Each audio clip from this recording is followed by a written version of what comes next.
Now for more, it's a pleasure to welcome to studio Rabbi Shmuley Boteach, well-known American rabbi, author, and television personality. Rabbi, thank you so much for being here right now. You, of course, live in the United States, but you're here in the country. It should have been for beautiful reasons, obviously for the wedding and Mazal Tov to your son for getting married. Thank you. Many surprised that weddings can take place during wartime. We will get to that, but I'd like your take on what it's like to be here during wartime. What stands out for you and your family right now? Three emotions. First of all, terror, frightening. We've had the Qassam rockets fall right near us, constant alerts.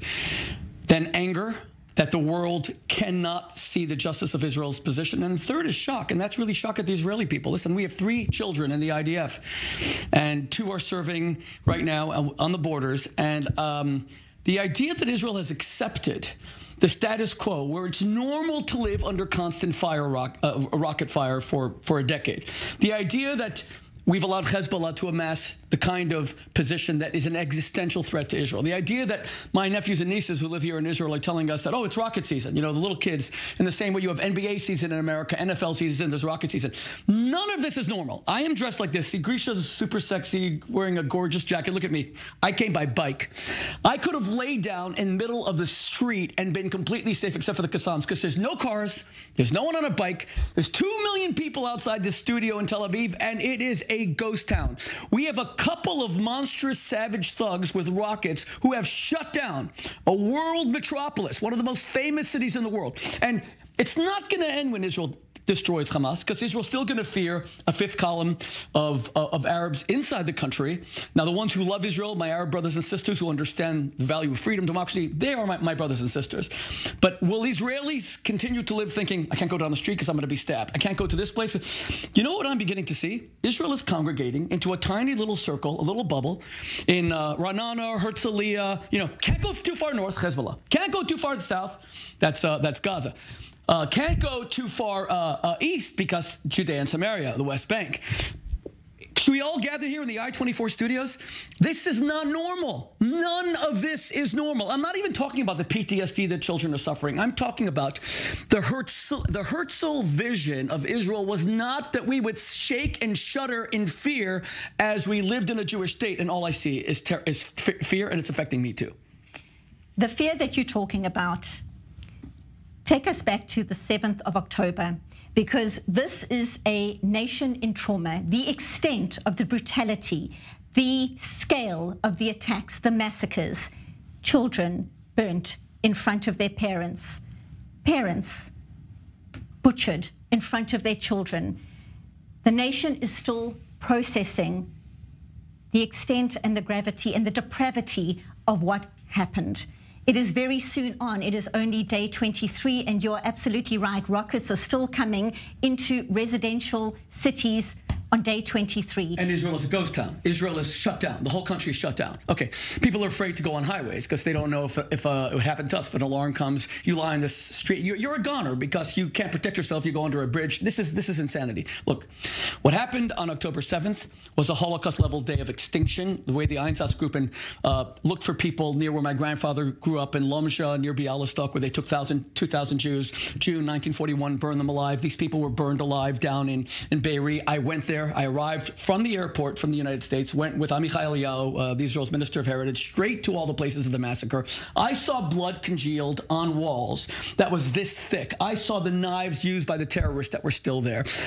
We picked up the bullets from the Kalashnikovs that were like this. The IDF bullets were like half the size. I saw it all. But I ask you this question to all the people that are watching.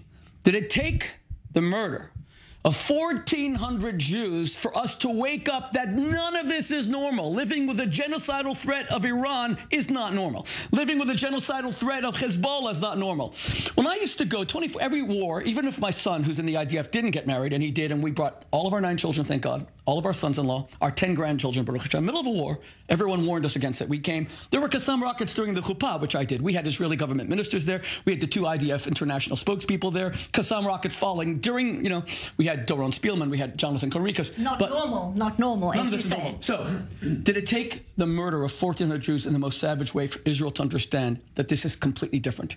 That if we don't do things very different, number one, we have to know who our friends and enemies are. If someone like Bradley Cooper in Hollywood, even someone, you know, or Ben Affleck signs something which they did saying there should be a ceasefire, they're enemies. We need to make sure that everyone knows, even something as simple as that. Rashida Tlaib is a dyed-in-the-wool anti-Semite. Qatar, who was just on?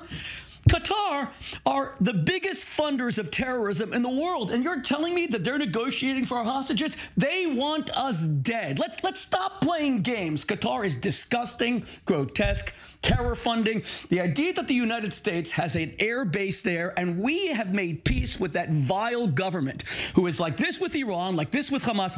They're going to do nothing for our hostages. What we need to communicate to Qatar is the United States will move its base from Qatar unless they immediately expel or at least imprison Ismail Haniyeh, the head of Hamas, who lives in a villa worth $4 billion living there.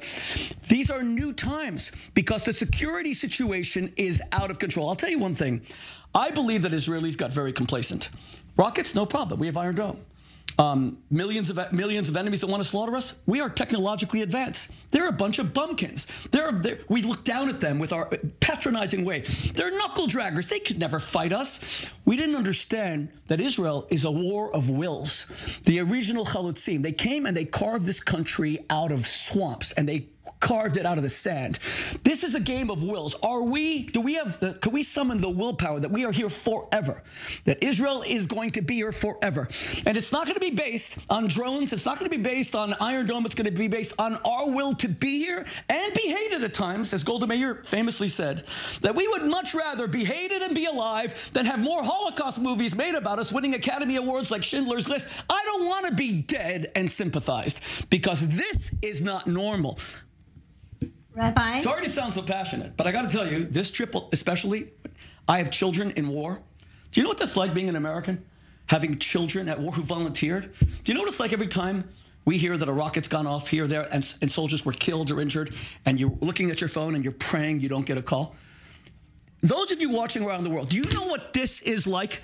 When you hear that Israel has a right to defend itself, even that patronizing comment, Jews should no longer die. After 2,000 years, the world has decided you now have a right to defend yourself. Can you imagine if we said New York has a right to not have missiles fired on it?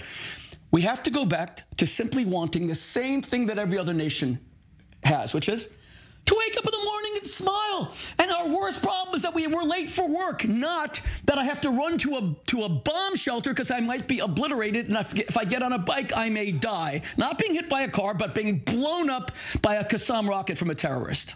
Rabbi, I have 30 seconds left.